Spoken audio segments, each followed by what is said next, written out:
దినం మీదట స్నేహితులని పిలిచిన రక్షకుడిని గూర్చి మీదట సందేశాన్ని ఉంచాలని ఆశపడుచున్నాను. స్నేహితులని పిలిచినటువంటి రక్షకుడు గూర్చి మీదట ఉంచాలని ఆశపడుచున్నాను. ప్రియ దేవుని బిడ్డలారా, యోహాను సువార్తలో వ్రాయబడినటువంటి ఈ శ్రేష్టమైనటువంటి మాటలు మనం ఒకసారి 15వ అధ్యాయంలో వ్రాయబడిన మాటలు మనం గమనించాలి. మిమ్మును ఇక దాసులనని పిలువక మిమ్మును స్నేహితులని పిలుచుచున్నాను అని యేసుక్రీస్తు వారు స్వయంగా మాట్లాడుతున్న మాటలు మనకి ఇక్కడ కనిపిస్తున్నాయి. ఈ మాట మనం చదవడానికి కొంచెం ఈజీగా అనిపించినా చాలా లోతైనటువంటి మాట. అంటే ఇది క్రియారూపముతో ముడిపడినటువంటి మాట. దేవుడు ఎంతో లోకమును ప్రేమించును అనే మాట మనందరికీ ఆ వాక్యం బాగా తెలుసు. అది ఊరికే వ్రాయబడిన మాట కాదు. అని ఏం చేసి ఉన్నాడో అద్భుతంగా ఇదే సువార్తికుడు తెలియజేస్తూ ఉంటారు. బైబిల్ ఒక స్నేహాన్ని, అంటే ఈ పరిశుద్ధ గ్రంథంలో ఒక స్నేహాన్ని కోల్పోవడం అనేది దానితోనే ప్రారంభమవుతూ ఉంటుంది. పరిశుద్ధ గ్రంథం అనేది ఏదేను వనములో లేదా ఏదేను తోటలో తొలి మానవుడు, ఒక మనిషి దేవునితో నడిచేవాడు, దేవునితో సహవసించేవాడు, దేవుని యొక్క స్వరాన్ని వింటూ ఉండేవాడు అనుదినము. పిల్లరా, అతని యొక్క దోషము లేదా అతని యొక్క అపరాధము, అతడు దేవుని యొక్క ఆజ్ఞను మీరటం వలన ఆ సహవాసాన్ని, ఆ పిలుపును కోల్పోయాడు. ఆదాము యొక్క జీవితంలో ఆ సహవాసం అనేది విడిచిపడిన వాటిలో ప్రత్యేకంగా మనం చెప్పుకోవాలంటే లేఖనానుసారంగా వారిరువురి మధ్య ఉన్నటువంటి దేవునికి నరుడికి మధ్య ఉన్నటువంటి ఆ సంబంధము, ఆ రిలేషన్షిప్ ఏమైందంటే ఆ సహవాసము కట్ అయిపోయినట్లు కనిపిస్తుంది.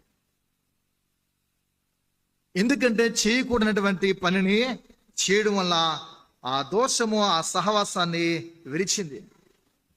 కానీ చరిత్ర అంతా గమనిస్తే ఆ సహవాసాన్ని దేవుడు మరలా ఆశించారు.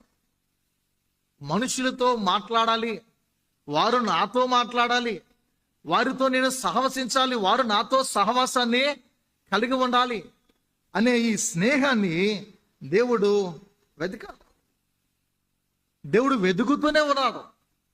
ఏదేను వనము నుండి బహిష్కరించబడినటువంటి, నెట్టివేయబడినటువంటి ఆదాము మొదలు దేవుడు ఏం చేశాడంటే ఈ ఫెలోషిప్ కొరకు, ఈ అద్భుతమైనటువంటి ఈ సహవాసం కొరకు వెతుకుతూనే ఉన్నాడు. అబ్రహామును ఆయన నా స్నేహితుడని పిలుస్తూ ఉంటాడు. ఇలా అబ్రహాము లేదా మోషే, దావీదు, చివరకు యేసుక్రీస్తు వారి యొద్దకు మనం గమనించవచ్చు. ఆయన యేసుక్రీస్తు వారు ఏమంటారంటే మిమ్మును స్నేహితులని పిలుస్తానన్న మాటలు మనకి వ్రాయబడుతుంది. అక్కడ అబ్రహాము కానీ లేకపోతే మోషే కానీ దావీదు కానీ ఇలా ఒక్కొక్క తరంలో దేవుడు ఒక్కొక్కరు మనం చెప్పుకోవచ్చు దృష్టాంతంగా కొన్ని మాటలు. వారితో మాట్లాడాడు, వారు కూడా ప్రభుతో సంభాషించారు. మోషే అయితే ముఖాముఖిగా నేరుగా మాట్లాడినట్టు, ఒక మనుష్యునితో మాట్లాడినట్లు దేవునితో మాట్లాడే విషయము లేఖనాల్లో కనిపిస్తుంది.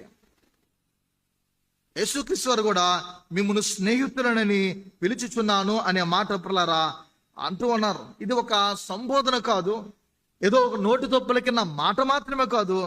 సిలువ ద్వారా, ఆయన శ్రమ యజ్ఞమ ద్వారా, సిలువ మ్రానుపై, శాపగ్రస్త మ్రానుపై ఆయన వ్రేలాడటం వలన, ఆయన ప్రాణత్యాగం చేయటం వలన ఈ సిలువ ద్వారా లభించినటువంటి అద్భుతమైన ఆ సంబంధము, ఆ స్నేహ బంధం అనేది తిరిగి మానవుని యొక్క జీవితంలో పొందుకోవడానికి క్రీస్తు చేసినటువంటి గొప్ప త్యాగం అనేది, గొప్ప పిల్లరా అద్భుతమైనటువంటి ఆ సమర్పణ అనేది కనిపిస్తుంది.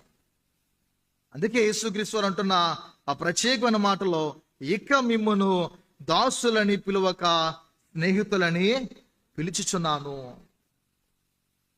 ఒకప్పుడు మన పరిస్థితులు ఏంటి, ఒకప్పుడు మన జీవితాలు ఏంటి, ఒక్కసారి పునః పరిశీలన చేసుకుందాం. యుద్ధ పరిభాషలో రిట్రీట్ అని అంటూ ఉంటారు దీన్ని. పునః పరిశీలన, మన గత స్మృతులను, గత జ్ఞాపకాలను, విడిచిపెట్టినటువంటి పరిస్థితులను, మదించిపోయిన పరిస్థితులు అంటే మరిచిపోయిన పరిస్థితులను ఒకసారి ఏం చేయాలంటే పునః పరిశీలన చేసుకోవాలి. మన బలం ఏంటో ఒకప్పుడు, మన బలహీనత ఏంటో ఒకప్పుడు, ప్రస్తుతం మన బలం ఏంటో, మన బలహీనతలు ఏంటని ఆ యుద్ధంలో ఉన్నటువంటి ఆ సైనికులు, సిపాయిలు, రాను వారందరూ కలిసి సేనాధిపతితో కలిసి వారు చర్చిస్తూ ఉంటారు. అలానే నీ ఆ ప్రయాణము, నీ క్రిస్టియన్ మిషనరీ ఈ యాత్రలో, ఈ ప్రయాణంలో మనందరం మిషనరీస్మే, మనందరము దేవుని యొక్క యాజకులమే, మనమందరము దేవుని యొక్క సేవకులమనే దేవుని వాక్యం హెచ్చరిస్తూ ఉంది. నీ క్రైస్తవ ప్రయాణములో నీ బలం ఏంటి, నీ బలహీనత ఏంటి? ఒకప్పుడు మన పూర్వీకుల యొక్క స్థితిగతులు ఏంటి, ప్రస్తుతం మన యొక్క స్థితి ఏంటి? ఆనాటి కాలంలో వారి స్థితిగతులు అంత మెరుగ్గా లేకపోయినా, భౌతికంగా అంత అద్భుతంగా లేకపోయినా, కావలసిన వనరులు ఈవులు వరకు లేకపోయినా, ప్రభుయందు భక్తి, ప్రభుయందు ప్రేమ, దేవునికి వారికి మధ్యనటువంటి స్నేహ బాంధవ్యం అనేది అద్భుతంగా ఉండింది అని మనం నిక్కచ్చిగా చెప్పుకోవచ్చు. ప్రస్తుతం మన వైభవము దేవునితో ఎలా ఉంది, ఆయన పిలుపుకు మనం ఎలా ముందుకు సాగి వెళ్తూ ఉన్నాం? ప్రియ దేవుని సంగమా, ఈ విషయాలు మరవకూడదు. ఆయన అంటున్నాడు, దాసుడనని ఇక పిలువక. ఒకప్పుడు పరిస్థితులు చాలా భయంకరమైనటువంటి స్థితి. ఆయన నేరుగా మనుష్యులను స్నేహితులు అని పిలుస్తున్నాడు. దాసుడిగా ఉండవలసిన వారిని, బానిసలుగా ఉండవలసినటువంటి వారిని ఆయన స్నేహితులని పిలుస్తున్నాను అనే మాటలు మనకు తెలియజేస్తున్నాడు. 3 విషయాలు చెప్పిన సందేశాన్ని ముగిస్తా సమయం అనుకూలంగా. మొదటిది, స్నేహానికి అనిస్తున్న పిలుపు. పిల్లరా, స్నేహ పిలుపుని చెప్పుకోవచ్చు. ద కాల్ ఆఫ్ ఫ్రెండ్షిప్ అనిస్తున్నటువంటి పిలుపు చాలా ఉన్నతమైనది. దాసుల నుండి స్నేహితుల వరకని, దాసత్వం నుండి దేవుడు ఆ స్నేహ సంబంధం వరకు ఎలా నడిపిస్తున్నాడు. ఒక ఇంటిలో బానిసగా, ఒక స్లేవ్గా ఉన్నటువంటి ఒక వ్యక్తి ఆ ఇంటిలో ఉన్నటువంటి యజమానితో ఫ్రెండ్షిప్ చేయడానికి ఒప్పుకుంటాడా? బిఫోర్ లాస్ట్ ఇయర్ మనం చెప్పుకున్నట్లు, దావీదు ఎక్కడా, జోనాతాన్ ఎక్కడా? ఒక గొర్రెల కాపరి యొక్క బ్రతికి ఎక్కడా, రాజు యొక్క పుత్రుడు ఎక్కడా? నీవెక్కడా? నేను నిర్మించి సృష్టించినటువంటి సృష్టికర్త ఎక్కడా? ఆయనకి నీకు మధ్య చాలా దూరం ఉంది కదా. పడమటికి తూర్పు ఎంత దూరమో, నీకును నాకును మధ్య ఉన్నటువంటి ఆ పాపాలు అంత దూరంగా ఉన్నాయి. ఆయనను వాటిని నేను తీసివేస్తానంటున్నాడు ఆయన. అంత దూరంగా ఉన్నటువంటి మానవుని యొక్క బ్రతుకు, నిత్యత్వానికి, భూలోకానికి ఉన్నటువంటి ఈ దూరాన్ని ఎవడు కొలవలేడు. పరమందు ఉన్నటువంటి దేవుడు నీతో స్నేహించాలని ఆశిస్తున్నాడు. అందుకే అనిస్తున్న పిలుపు చాలా గొప్పది. పిల్లలు, ఆశ్చర్యకరమైనటువంటి మాట ఇది. అనిస్తున్న పిలుపు. ఇక దాసుడనని పిలువక, స్నేహితులని ఆయన పిలవడం అనేది ఆశ్చర్యం, ఒక విధమైనటువంటి ఆశీర్వాదము. ప్రియ దేవుని సంఘమా, ఈ మాటను మనం గమనించాలి. యేసుప్రభువారు వారిని కేవలం శిష్యులు అని మాత్రమే పిలవలేదు. యేసుక్రీస్తు వారు ఆయన శిష్యులను కేవలము ఆయన దాసులను మాత్రమే పిలవలేదు, స్నేహితులు అని పిలుస్తున్నారు. వారు శిష్యులు. నన్ను వెంబడించండి, నాతో వచ్చి చూడుడి, నేను ఎక్కడ ఉంటున్నానో, ఏం చేస్తున్నానో మీరు వచ్చి చూడినట్టు ఉంటారు సువార్తల్లో. శిష్యులను ఆయన అంటున్నాడు, దాసులను అంటున్నాడు. ఆ దాసులను గురించి మనం గమనిస్తే ఈ సమయంలో స్నేహితులు అని పిలుస్తున్నాడు. ప్రియా దైవజనమా, ఈ మాటను మనం గమనించాలి. ఆయన ఏది చెప్పినా తప్పకుండా నెరవేర్చగలిగినటువంటి దేవుడై ఉన్నాడు. పిల్లరా, ఈ మాటను మనం గమనించాలి. ఆయన ఆజ్ఞను పాటించే దేవుడు కానీ మీరే దేవుడో కాదు. అని లోకానికి వచ్చింది తండ్రి చిత్తాన్ని, తండ్రి ఆజ్ఞను గైకొని దాన్ని అనుసరించడానికి, ఆ చిత్తాన్ని జరిగించడానికి యేసుక్రీస్తు వారు రావడం కనిపిస్తుంది. ఆయన ఏం చేశారు? తండ్రి చిత్తాన్ని నెరవేర్చారు. మరి నీకు అప్పగించినటువంటి బాధ్యతను నువ్వు నెరవేర్చేవారిగా, నిర్వర్తించేవారిగా ఉండగలుగుతున్నామో మనము? ఒక క్రైస్తవునిగా లేదా ఒక విశ్వాసిగా లేకపోతే ఒక శిష్యునిగా, దేవునికి నీకు అంత దగ్గర సంబంధం ఉంటే, ఆయన ఆజ్ఞ చొప్పున, ఆయన యొక్క కట్టడల చొప్పున నడిచే వ్యక్తిగా, కుమారుడుగా కుమార్తెగా నువ్వు ఉంటే, ఒక శిష్యునిగా, ఒక అపోస్తులుగా నీవు నడుస్తున్నావా? స్నేహితుడు అనేవాడు పిల్లరా హృదయాన్ని తెలుసుకుంటాడు. స్నేహితుడు ఏం చేస్తాడు? హృదయాన్ని తెలుసుకుంటాడు. మిమ్మల్ని స్నేహితులని పిలుస్తున్నారంటే ఆ స్నేహితులు లేదా ఆ శిష్యులు ఆయన హృదయాన్ని ఏం చేయాలి? వారు తెలుసుకోవాలి. మరి నీ మిత్రుడు ఎవరైనా సరే, నీ మిత్రురాలు, నీ స్నేహితురాలు ఎవరైనా సరే, వారు ఏం చేయాలి? నీ హృదయాన్ని ఎరగాలి. వాడికి ఏం ఇస్తామో నాకు తెలుసు, ఏం త్రాగుతారో నాకు తెలుసు, ఏం తింటారో నాకు తెలుసు, వారి కోపానికి ఉన్నటువంటి ఆ వెనుక రహస్యం ఏంటో నాకు తెలుసు, వాడి జీవిత రహస్యం నాకు తెలుసు. అంటే నీ మిత్రుని వచ్చి, నీ ఫ్రెండ్ వచ్చి సమస్తము నీకో అంటే అతని హృదయాన్ని నీవు తెలుసుకునేవానిగా ఉండి తీరాలి. స్నేహితుడు హృదయాన్ని తెలుసుకున్నాడు. పాత నిబంధనలో అబ్రహాము ఒక్కడే దేవుణ్ణి ప్రత్యేకంగా స్నేహితుడని పిలువబడ్డం అనేది కనిపిస్తుంది. మోషే గురించి ఒక మాట రాయబడుతుంది, లాస్ట్ ఇయర్ మనం చూస్తున్నాం. ఇప్పుడు పిల్లరా ప్రతి విశ్వాసిని లేదా ప్రతి కుమార్ని, ప్రతి కుమార్తెని యేసుక్రీస్తు వారు తన స్నేహితునిగా ఆయన ఏం చేస్తున్నాడంటే పిలుపునిస్తున్నాడు. నేను మిమ్మల్ని బానిసలని, దాసులని, ఎన్నిక లేని వారని, ఎందుకు పనికిరారని నేను అనట్లేదు, మీరు నా స్నేహితులని అంటున్నాడు ఆయన. ఆయనే పిలుపునిస్తున్నాడు పిల్లరా. అందుకు మనం యేసుని వెతకాలి, ప్రభువును మనం వెతకాలి పిల్లరా. యేసుక్రీస్తు వారిని మనం వెతుకుతూ ఉండాలి. ఆ వెతకక ముందే యేసు మనల్ని ఏం చేశారంటే ప్రభువారు మనల్ని స్నేహితులుగా పిలిచారు. నీవు ఈరోజు లేదా నిన్న మొన్నో లేదా నీవు బాప్తిసం తీసుకోవడానికి సిద్ధపడుతున్న సమయంలో యేసుక్రీస్తు వారిని వెతుకు ఉంటావు. రక్షణ కొరకు మారు మనసు పొందాను అని నీ యొక్క నిశ్చయితను అనేకులకు తెలియచేటుకు బహిర్గతంగా బాప్తిసం పొందుకొని నేను క్రీస్తునందు జన్మించానని నీవు సాక్షిగా ఉండవచ్చు. కానీ ఇది ఏది నీవు చేయక మునుపే ఆయన నిన్ను స్నేహితుడని పిలిచాడు. నీవు ఆయన వెదక్క ముందే, ఆయన గురించి నువ్వు సత్యం చేయకముందే ఆయన ఏం చేస్తే నిన్ను స్నేహితుడని పిలిచిన పిలుపు అద్భుతం. గమనిద్దాం పిల్లరా, మనం ఎలా ఉంటున్నాం, మన పిలుపు ఏ రీతిగా ఉన్నది, దేవుని పిలుపుకు మనం ఎలా ఒబే అయ్యేవారుగా ఉన్నాం, మన విధేయతను ఎలా చూపిస్తున్నాం. ప్రస్తుత కాలాన్ని బట్టి సోషల్ మీడియాలో అధికంగా అన్ని ఏదైనా సరే ఈజీగా క్షణాలలో జరిగిపోతూ ఉంటున్నాయి. ఒకప్పుడైతే స్నేహితుడిని ఇలాంటి ఫ్రెండ్షిప్ డే వస్తే చాలా ఏం చేయాలి ఇలాంటి ఆలోచనలతో ఉండేవారు.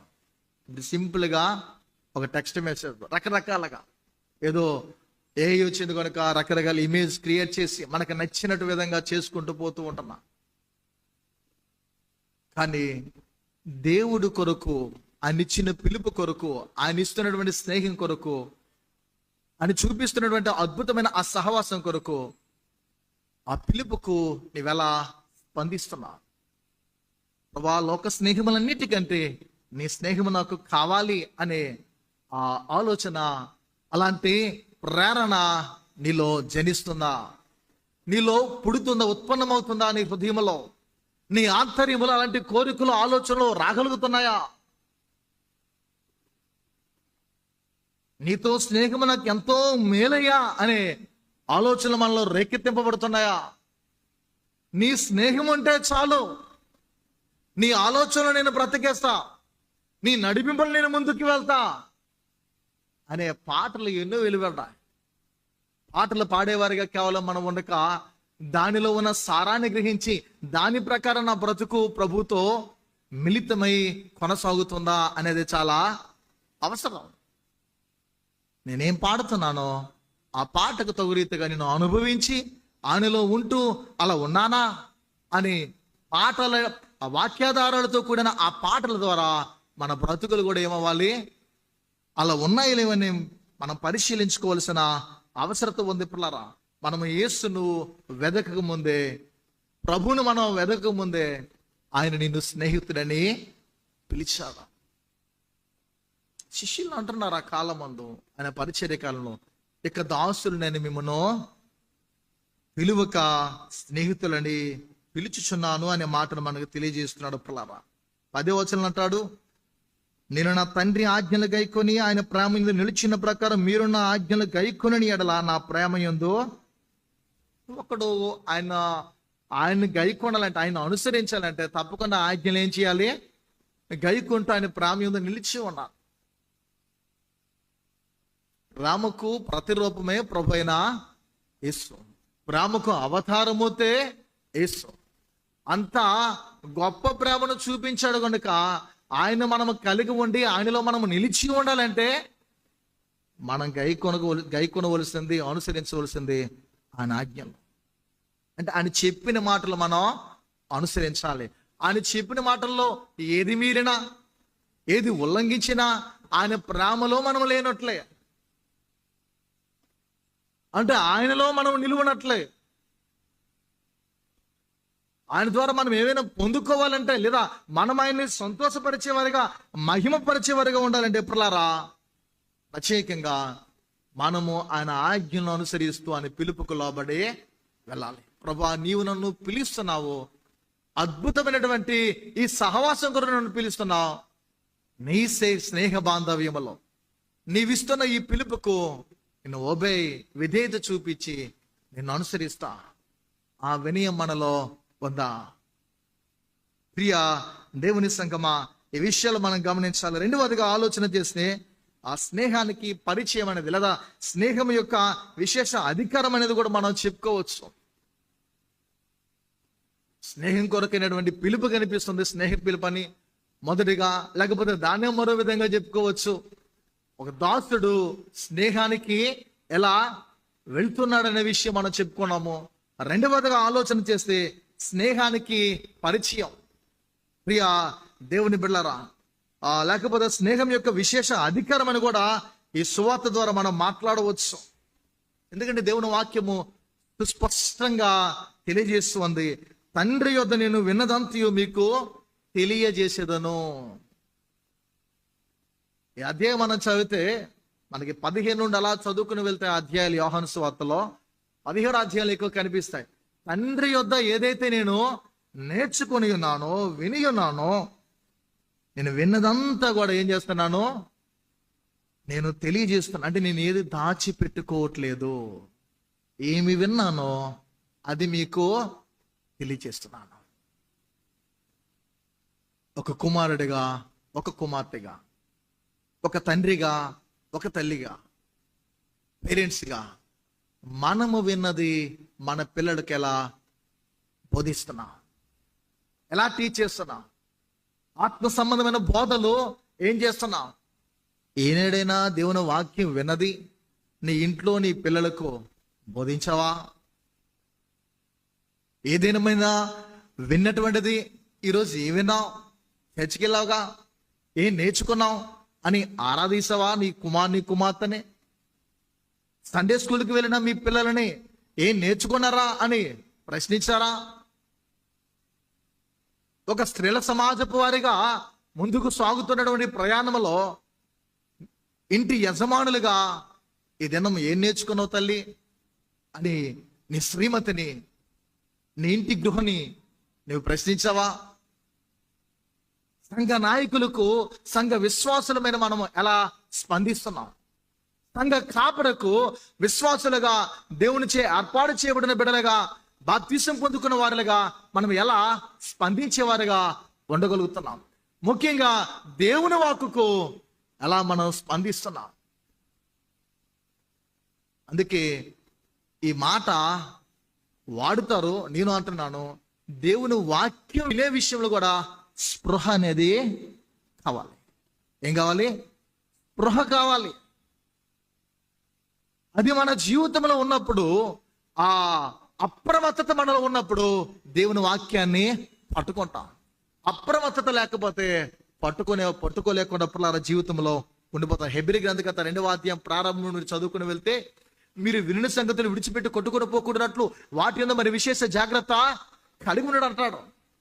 ఏది విన్నావో అది గట్టిగా పట్టుకోవాలి. దాన్ని పట్టుకోకపోతే ప్రమాదము బ్రతుకులో, ఆత్మీయ జీవితంలో చోటు చేసుకుంది. పిల్లరా, ఇక్కడ అంటున్నాడు, తండ్రి యొద్ద నేను విన్నది అంతా కూడా నేను మీకు తెలియచేస్తా. స్నేహానికి గొప్ప గుర్తుపులారా రహస్యాలను పంచుకోవడం. ఏ రహస్యమైనా సరే దాచిపెట్టుకోదు స్నేహం. ఏ రహస్యాన్ని కూడా దాచిపెట్టుకోవారు ఉండవు.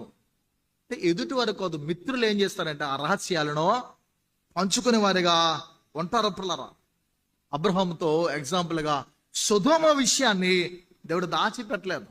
అబ్రహాము ఎంతలా ప్రార్థించినా దేవుడు తన బదులు ఇస్తూనే వచ్చాడు. ఆదికాండం 18వ అధ్యాయం లాస్ట్ ఇయర్ ఈ మాటలు మనం చూసాం పిల్లరా. దానికి అనుసంధానంగా ఈ 17వ వచనం చదివిపోతుంది. అప్పుడు యెహోవా కార్యము దాచెదనా, చాలమ్మా, అబ్రహాముకు దాచెదనా, ఆయన సమస్తమును తెలియజేయగలిగినటువంటి దేవుడు పిల్లరా. మోషేతో ముఖాముఖిగా ఆయన మాట్లాడారు. నిర్గమాకాండము 33వ అధ్యాయము 11వ వచనంలో రాయబడుతుంది పిల్లరా. నిర్గమాకాండము 33వ అధ్యాయము, మనుష్యుడు తన స్నేహితులతో మాట్లాడినట్లు యెహోవా మోషేతో ముఖాముఖిగా మాట్లాడుచుండెను. అబ్రహాము గురించి అలా రాయబడింది. ఇక్కడ మోషే గురించి మనం చూస్తే మనుష్యుడు తన స్నేహితులతో తన మిత్రులతో మాట్లాడినట్లు యెహోవా మోషేతో ముఖాముఖిగా మాట్లాడుచుండెను. ఇక్కడ శిష్యులతో తన తండ్రి చిత్తాన్ని యేసుక్రీస్తు వారు వెల్లడిపరుస్తున్నారు. ఈ దినము దేవుడు నీతో మాట్లాడుతున్నాడు. ఆ దినమందు యేసుక్రీస్తు వారు తన పరిచయ కార్యంలో శిష్యులతో మాట్లాడుతున్నాడు. ఏమైనా మాట్లాడుతున్నాడంటే తండ్రి యొద్ద విన్నది ఏది కూడా ఆయన దాచిపెట్టట్లేదు. ప్రియా దేవుని బిడ్డలారా, అందుకే మన జీవితంలో గమనించాలి.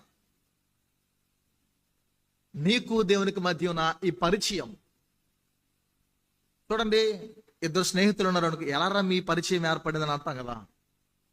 లేదా నీ స్నేహానికి మీ ఫ్రెండ్షిప్ ఉన్నటువంటి విశేషమైనటువంటి అధికారం ఏంటి, అది ఎలా ఉంటుంది అంటే true friendship shares the father's heart అంటూ ఉంటారు. అంటే ఈ హృదయం ఎలా ఉండాలంటే నిజమైన స్నేహం కలిగినటువంటి వారు ఆ విశేషమైన అధికారాన్ని కలిగి ఉండాలి. తండ్రి హృదయం ఎలా ఉంటుందో అలాంటి అధికారాన్ని కలిగి ఉండాలి.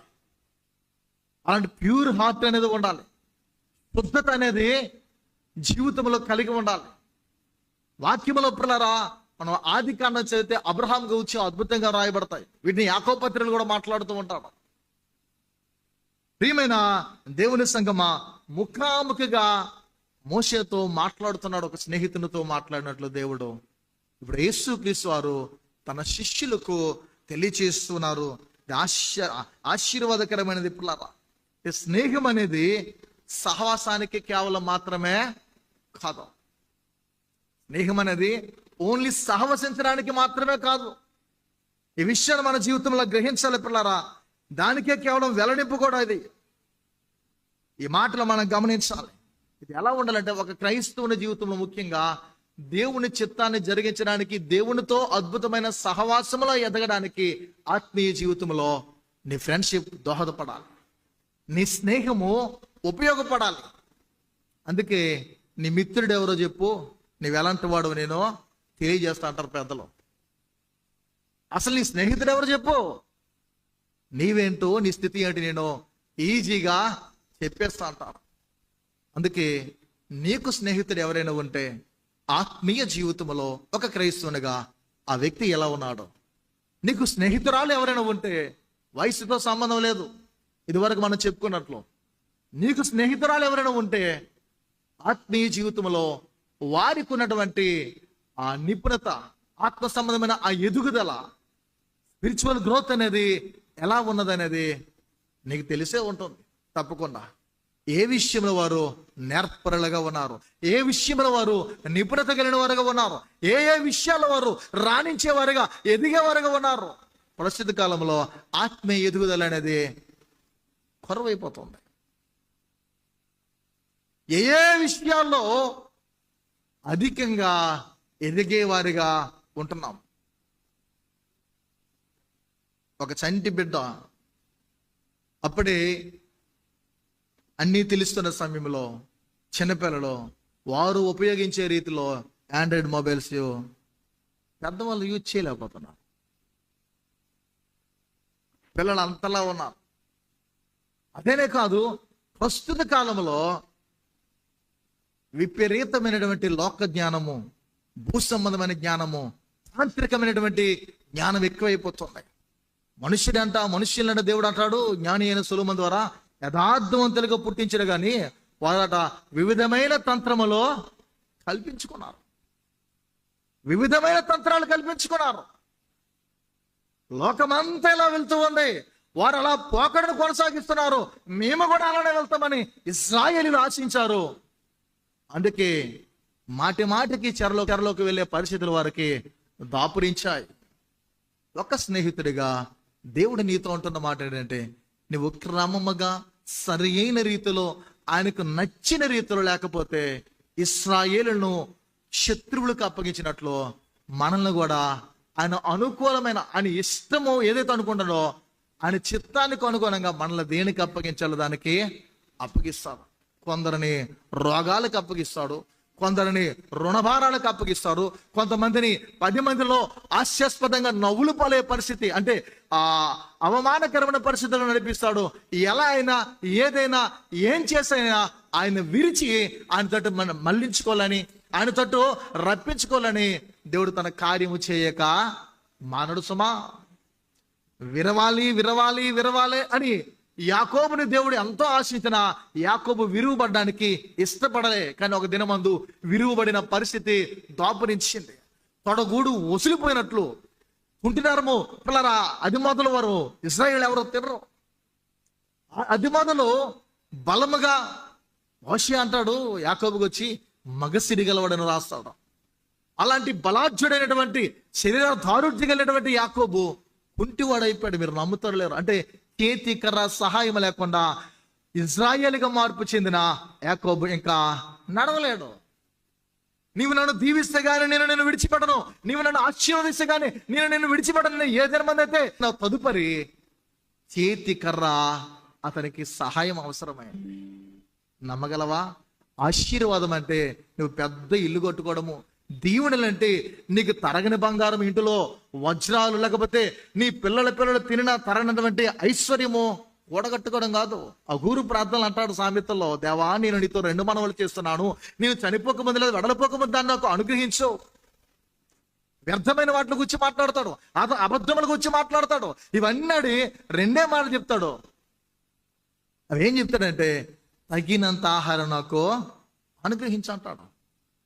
నేను అంటే ఐశ్వర్యం నాకు వద్దంటాడు. ఎందుకంటే ఐశ్వర్యం ఎక్కువైపోతే దేవుడు నేను మదించి మర్చిపోతానంటాడు. ఒకవేళ భేదవాడిగా నన్ను నువ్వు చేసిస్తే దొంగతనం చేసి నీ నామానికి అపకీర్తి అవమానం తెచ్చేస్తాను. ఇదొద్దు ప్రభా, తగినంత అనుదిన ఆహారం నీవు నాకు అనుగ్రహించు. ప్రియ దేవుని సంగమా, కీర్తనలు అని అంటే అన్ని దావీదు మహారాజు రాయలేదు. కొన్ని బేసిక్స్ చెప్తాను, గుర్తుంచుకొని. మన సంఘంలో చాలా మంది తెలియదు, మరలా చెప్తున్నాను. కీర్తనలు అంటే అందరూ రకరకాల మనుషులు రాశారు. ఆసాపు కీర్తనలు ఉన్నాయి, కోరహ కుమారుల కీర్తనలు ఉన్నాయి, ఇట్లారా అలాగే జ్ఞాని అయిన సొలొమోను రచించిన కీర్తనలు ఉన్నాయి, దావీదు కీర్తనలు ఉన్నాయి. ఈ కీర్తనలు రెస్పాన్స్ రీడింగ్ చదివినప్పుడు యాక్చువల్ ఏ చర్చలైనా బ్యాప్టిస్ట్, సిఎస్ఐ, లూథరన్ చర్చలు నిలవబడి ఇవి ఏం చేస్తారో చదువుతారు. ఇవి చదివేటప్పుడు ముందు ఎక్కువ వారు ఎవరైనా ఇస్తున్నప్పుడు ఏం చేయాలంటే, కీర్తనలు అంటే అక్కడ అధ్యాయం అని ఉండదు, కీర్తనలనే వల్లించాలి. రెండవది, చివరిలో అందరూ వచ్చేసరికల్లా ముగింపు ఏదైతే ఉందో అందరూ యూనివర్సిటీగా మనందరూ చదువుతాం, అందరూ కంబైన్డ్గా ఒకేసారి చదువుతాం. అలాగే సామెతలన్నీ సొలొమోను రచించలేదు, అఘూరుది కూడా అందులో ఉంది. ఇలాంటివి కొన్ని ఉంటాయి. ప్రార్థనలు కూడా మనం ఏ సందర్భంలో ఏమి చేయాలి ఇవే తెలుసుకోవాలి. ముఖ్యంగా ఇవి ఎప్పుడైతే ఈ బేసిక్స్ మనలో ఉంటాయో అప్పుడు మన ఆత్మీయ జీవితంలో ఒక్కొక్క స్టెప్ మనం ఎక్కుతూ వెళ్తున్నామనే ఆలోచన మనలోకే వస్తాయి. అసలు నువ్వు ఎదుగుతున్నావో లేదో నీకు తెలియకపోతే నీ ప్రక్కన ఉన్నవారు ఎలా ప్రభువులో దృఢంగా ఉంటారు? ఎవరైనా నూతనంగా నీ దగ్గర వచ్చి కూర్చుంటే చర్చ్ అంటే కేవలం మన ఊరిలో ఉన్న, మన పరిధిలో ఉన్న మన సంఘ విశ్వాసాలు వస్తారని ఎప్పుడు కూడా అనుకోకూడదు. అందరికీ సంభాషించినప్పుడు మాట అనేది చాలా జాగ్రత్తగా పాటించాలి. ఇద్దరు ముగ్గురు మనం బయట మాట్లాడుకోవడం వేరు, సంఘములో మాట్లాడుకోవడము వేరు. ఇది దేవుని పరిశుద్ధ మందిరం, పరిశుద్ధమైనటువంటి ఆలయం. ఈ పరిశుద్ధమైన ఆలయంలో ఆయన సన్నిధి మాత్రమే ఉంటుంది కనుక భయముతో వణుకుతో పిల్లరా ఆ దినమందు మెనేమినెట్ గిల్ఫారిషన్ అని వ్రాయబడినట్లు బెల్షాసరు యొక్క బ్రతుకులో ఏ రీతిగా వణికిపోయాడో ఆ చేతి వ్రాత చూసి, అలాంటి భయము ప్రతి క్రైస్తవునికి సంఘములో ఉండి తీరాలి. మనకు నచ్చినట్లు వెళ్తామని అంటే ఇది ఇల్లు కాదు. దేవుడే నిన్ను స్నేహితుడని పిలుస్తున్నప్పుడు నీకెందుకు గర్వం, నీకెందుకు అహము, నీకెందుకు యొక్క ఆలోచన? మన జీవితంలో గమనించాలి పిల్లరా, దాసునికి ఆజ్ఞ మాత్రమే తెలుస్తుంది. ఇది చేయరా అంటే చేస్తాడు. లేవు పని ఏంటంటే ఒక ఆజ్ఞ జారీ చేస్తే ఆజ్ఞ ఏం చేస్తాడు? పాటించి తీరుతాడు. ఆ కుండ ఎక్కడ పెట్టంటే కుండ ఎక్కడ పెడతాడు, వాటర్ తీసుకురంటే వాటర్ తీసుకొస్తాడు. అది ఆజ్ఞను పాటించడం వానికి తెలుస్తుంది పిల్లరా. స్నేహితునికి తండ్రి హృదయమో తెలుస్తుంది. ఆ పరిచయంలో మనం ఉన్నామా? ఆ అధికారంలో మనం ఉన్నామా? నీవు ఎలాంటి సహవాసంలో దేవునితో ఉన్నావు? దాసునిగా ఉండిపోయావా, స్నేహితునిగా ఉన్నావా? అని ఎప్పుడో పిలిచేస్తాడు. నీవు రక్షింపబడక మునిపే స్నేహితుడు అని పిలుస్తున్నావు. జగత్తుకు పునాది వేయబడక మునిపే ఈ రక్షకుడు నజరేయుడైన యేసు నిన్ను ఏర్పరచుకున్నాడు తండ్రి యొక్క చిత్తము చొప్పున క్రీస్తులో. మరి నీవెలా ఆయన్ని సంబోధిస్తున్నావు? ఎలా నీవు ఆయన కలిగి ఉన్నావు? ఆయన హృదయం నీకు తెలుసా? ఆయన హృదయంలో నీకంటూ స్థానం ఉందా? నీ హృదయంలో ఆయనకంటూ ప్లేస్ ఉందా? మానవుని దగ్గర ప్లేస్ లేదని ఆయన అంటున్న మాటలు, హృదయం అనే తలుపు వద్ద నిలుచున్న తడ్డుచున్న మాటలు మనకు లేఖనాల్లో కనిపిస్తాయి పిల్లరా. ఆయన ఆ పరిచర్యకాల్లో అంటున్న మాటలు, నక్కలకు బొరియలుడను, ఆకాశ పక్షులకు గూళ్ళను, మనుష్య కుమారునికి తలవాల్చుకుంటును కొంచెమైన స్థలము లేదంటాడు.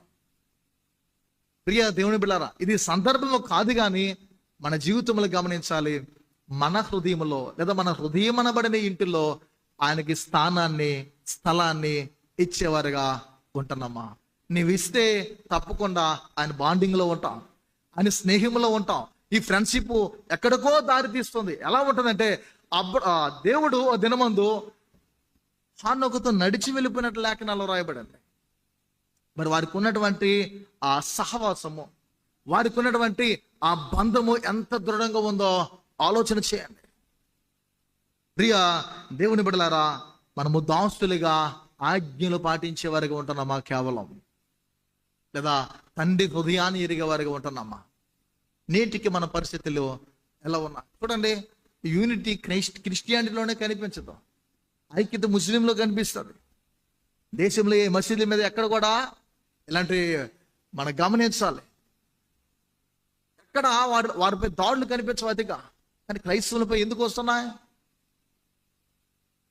యూనిటీ లేక, ఐక్యత అనేది. అందుకంటారు సహోదరులు, స్నేహితులు ఐక్యత కలిగి నివసించడం ఎంత మేలు, ఎంత మనోహరం. ఆ మనోహరమైన స్థాయికి వెళ్ళాలనే ఆశ మనలో పుట్టట్లేదు. దేవుని కొరకైనటువంటి పిలుపు మనలో ఏ రీతిగా ఉంటుంది పిల్లరా? చివరికి ఒక మాట చెప్పి ఆ సందేశాన్ని ముగిస్తాను. స్నేహానికి పిల్లరా అత్యున్నతమైనటువంటిది అంటే చివరి వరకు కొనసాగేటువంటి ఆ కొనసాగింపు ఏంటంటే పరిపూర్ణత పిల్లరా. తెలుగులో ఒక మాట ఉంటుంది, పరాకష్ట అంటారు. అంటే చివరి వరకు, అంటే ఎడ్జి వరకు బ్రతుకులో వెళ్ళిపోవడం. ఆ ఎడ్జి వరకు నీవు చేయలేనిది కూడా నీ మిత్రుడు నీ కొరకు చేయడం. దాన్ని మన బ్రతుకులో గమనించాలి పిల్లలు. అంటే నిజమైన స్నేహం ఏం చేస్తుందంటే ప్రాణాన్ని కూడా ఇస్తుంది. నిజమైన స్నేహం పిల్లరా, దానికి ఒక వెల అనేది ఉంది. ప్రతి స్నేహ బంధానికి ఓ దినమందు త్యాగము చేసే సమయం అనేది వస్తుంది.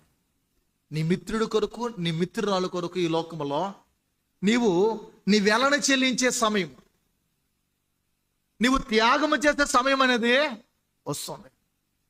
అలా లోక మనుష్యులందరి కొరకు, మానవపురములో బ్రతుకుతున్నటువంటి మనుషులందరి కొరకు అని చివరగా చేసినది తన ప్రాణాన్నే బలిదానంగా ఇచ్చేశారు. ఆయన విమోచన క్రయధనముగా తన ప్రాణమును పెట్టారు. నీ కోసము వెల చెల్లించిన యేసుకు నువ్వు ఏ విధమైన వెలను చెల్లిస్తున్నావు? యోహాను 15వ అధ్యాయము 13వ వచనంలో చక్కటి మాటలను వ్రాయబడుతున్న పిల్లరా, స్నేహితుల కొరకు ప్రాణము పెట్టువానికంటే ఎక్కువైన ప్రేమ గలవాడు ఎవడను లేడు. పిల్లరా, ఈ మాటలు మనం గమనించాలి. యేసు వారిని స్నేహితులనే అంటున్నాడు.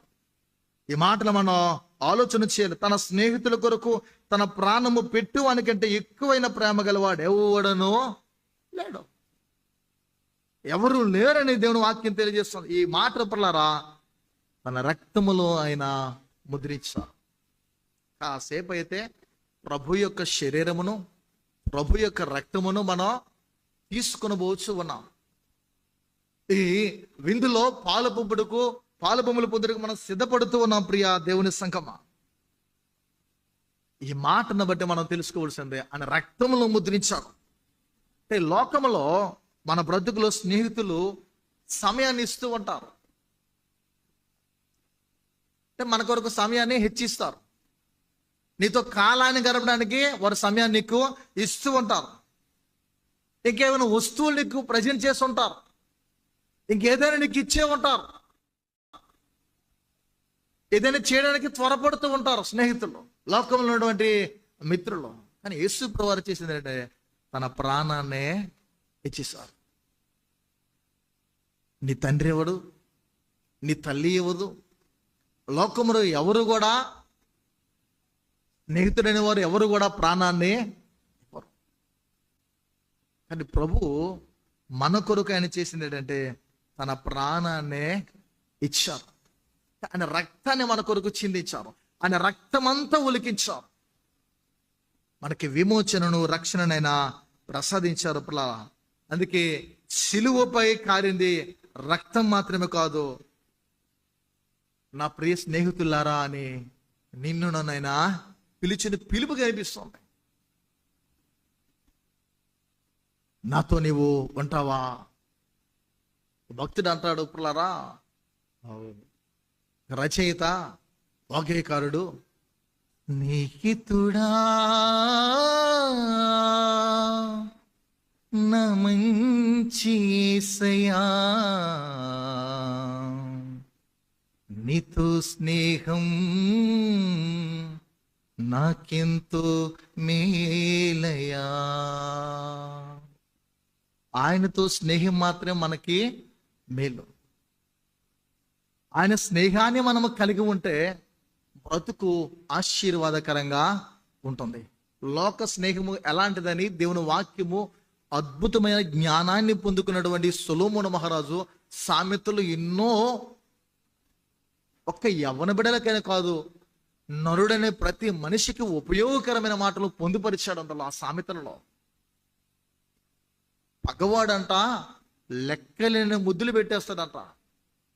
కానీ నీ మేలు కోరి స్నేహితుడు, నిన్ను ప్రేమించే స్నేహితుడు నిన్ను గాయపరుస్తూ నీ మంచి కోరుతూ ఉంటూ ఉంటాడు. కానీ మనుష్యులు ఎప్పుడు మంచిని కోరేవారిని, మేలు కోరేవారిని, మన బ్రతుకు బాగుగా ఉండాలనే వారిని ఎప్పుడు హక్కును చేర్చుకోరు.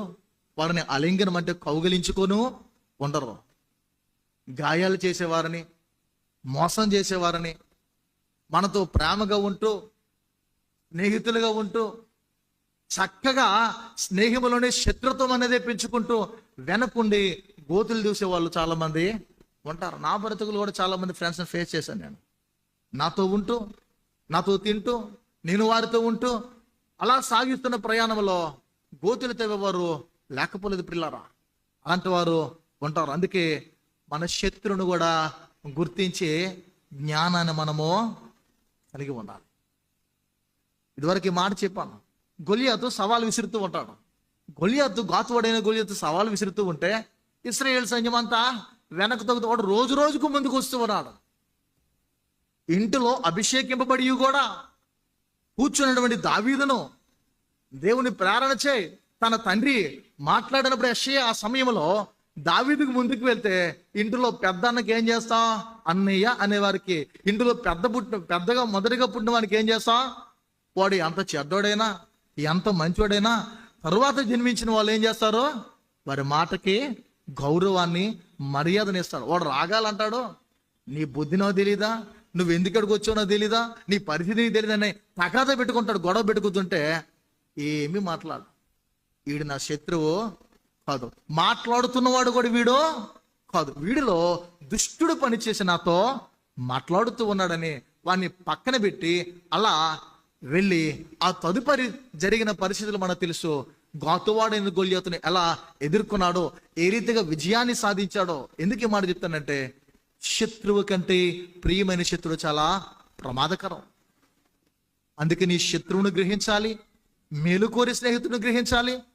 పగవాడు లెక్కలేని ముద్దులు పెట్టను అనే ఏ మాట అయితే లేఖనాల్లో వ్రాయబడిందో అలాంటి వ్యక్తులను కూడా మనం జ్ఞానయుక్తంగా ఆలోచించి ఎవరితో సహవాసం చేయాలి, ఎవరితో చేయకూడదు అని పరిశుద్ధ గ్రంథంలోనే వ్రాయబడింది.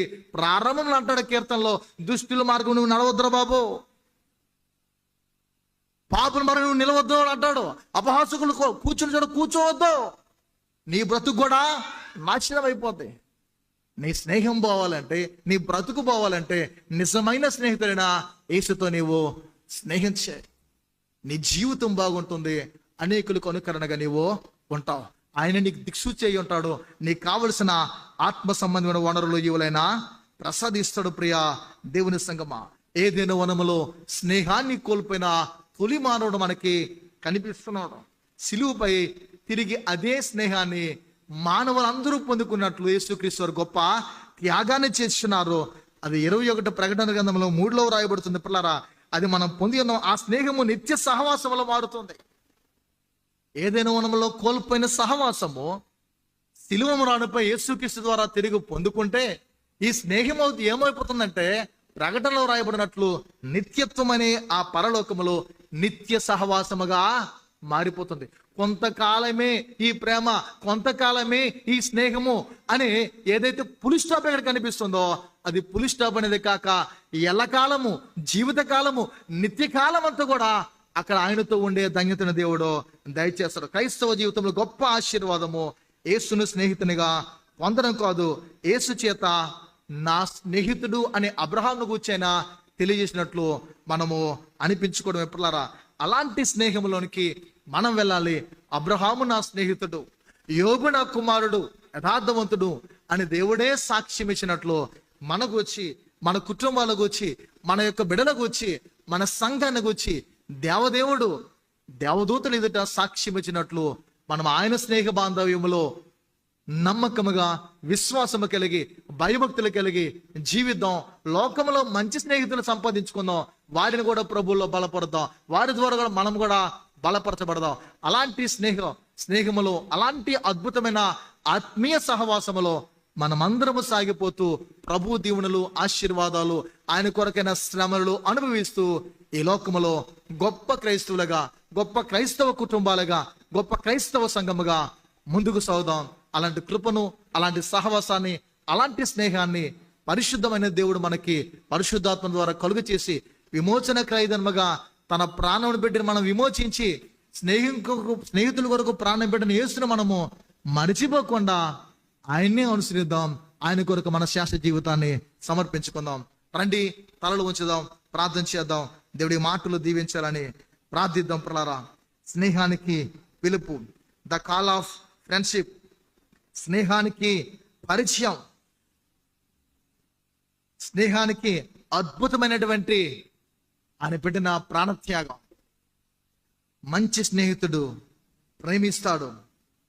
నిజమైన వాడు ఎల్లప్పుడూ కూడా మనల్ని ప్రేమిస్తూనే ఉంటాడు. స్నేహం యొక్క పరిపూర్ణత ఆయన ప్రాణాన్ని ఇచ్చాడు. నిజమైన స్నేహము ప్రాణాన్ని ఇస్తుంది. ఆయన ప్రాణం పెట్టి ఉన్నాడు. నమ్ముతున్నావా నీ ప్రభు నీ కొరకు ప్రాణాన్ని పెట్టి ఉన్నాడని? ఆలోచిస్తున్నావా? ప్రార్థన చేద్దాం, నోరు తెరద్దాం, ఎవరికి వారి మనస్సులో ప్రార్థన చేసుకుందాం. ప్రభువా, నన్ను దృష్టించండి. నా జీవితంలో నీవు చేసిన ప్రతి విధమైన కార్యాలను నేను తలంచుకుంటున్నాను. నీవు గొప్పవాడు దేవా, నువ్వు శ్రేష్ఠుడు తండ్రి. స్నేహితులని పిలిచిన ఏకైక రక్షకుడు పరిశుద్ధుడు నీవు దేవా. నీ రక్షణ నాకు ఇచ్చావు, నీ బంధము నాకు ఇచ్చావు, నీ సహవాసం నాకు ఇచ్చావు. నేను ఎలాంటి స్నేహితులను సంపాదించుకున్నాను? ఆత్మీయ స్నేహితులు నాకు కావాలి, ఆత్మీయ సహవాసం నాకు కావాలి, ఆత్మీయ సంఘములో నేను ఎదగాలి, ఆత్మీయ కుటుంబంలో నీ సహవాసములో నేను పెంపొందింపబడాలి. ప్రార్థిద్దాం, ప్రతి ఒక్కరూ ప్రార్థన చేద్దాం. ఏదైనా తోటలో ఆదాము యొక్క బ్రతుకులో కోల్పోయినది తిరిగి కడపటి ఆదామైన యేసుక్రీస్తు ద్వారా నీకు ప్రసాదించాడు. ఇది చిరకాలము నిత్యత్వంలో ఉంటుంది. దాన్ని నీకు కావాలంటే, అది నీకు పొందుకోవాలంటే ప్రార్థన చేయి. దేవుడు నీకు అద్భుతమైన ఈ స్నేహాన్ని, ఈ సహవాసాన్ని ఇస్తాడు. పరిశుద్ధుడా, ప్రేమ కలిగిన దేవా, నీ స్తోత్రాలు. వెతబడి నీ కొద్ది వాక్కులు బడి ప్రార్థిస్తున్నాం ప్రభు. నీరికట్టి ఫలింపచేయాలి. వాక్యానుసరమైన ప్రవర్తన, వాక్యానుసరమైన జీవితాలు మా ప్రియ బిడ్డలందరికీ కలుగు చేయాలి. నీవు స్నేహాన్ని కొరకైన పిలుపు మాకు ఇస్తున్నావు. ఈ స్నేహ పిలుపులో దేవా మేము ఎంతవరకు స్పందిస్తున్నామో, ఎంతవరకు విధేయత చూపిస్తున్నామో మేము ఎరుగుదుము తండ్రి.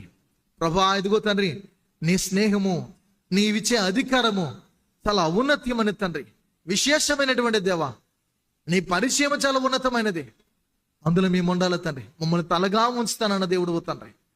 నా స్నేహము కొరకు, నాతో ఉన్నటి కొరకు నీ కుమారుడు యేసుస్వామి ప్రాణత్యాగము చేస్తున్నారు. నిజమైన స్నేహితుడు ప్రేమిస్తూ ప్రాణాన్ని ఇస్తాడని దేవా మీరు మాట్లాడుతున్నారు. మా కొరకు మీరు ప్రాణత్యాగము చేసి వెల చెల్లించారు. నీ కొరకే నేను ఏం చెల్లిస్తున్నాను, నీ కొరకు నేను ఏం చేయగలుగుతున్నాను ప్రభా? నన్ను పరీక్షిస్తున్నారు. నాలో ఆయస్కరమైన ఉన్నవి తీసివేయండి ప్రభా. నీకు ఇష్టడిగా నన్ను మలచి నీ కొరకు నేను శ్రమలలో పాలు పొందడానికి, నీ కొరకు ఆనందించడానికి, నీలో నేను పరవశిస్తూ అనేకుల దేవా ఆ అద్భుతమైన సహవాసములో, ఆ బంధములో నడిపించడానికి నీ సాక్షిగా మమ్మల్ని అందరిని మలుచుకోమని నిజమైన స్నేహితుడైన యేసు నామములో ఈ ప్రార్థన వేడుచున్నాను తండ్రి. ఆమేన్.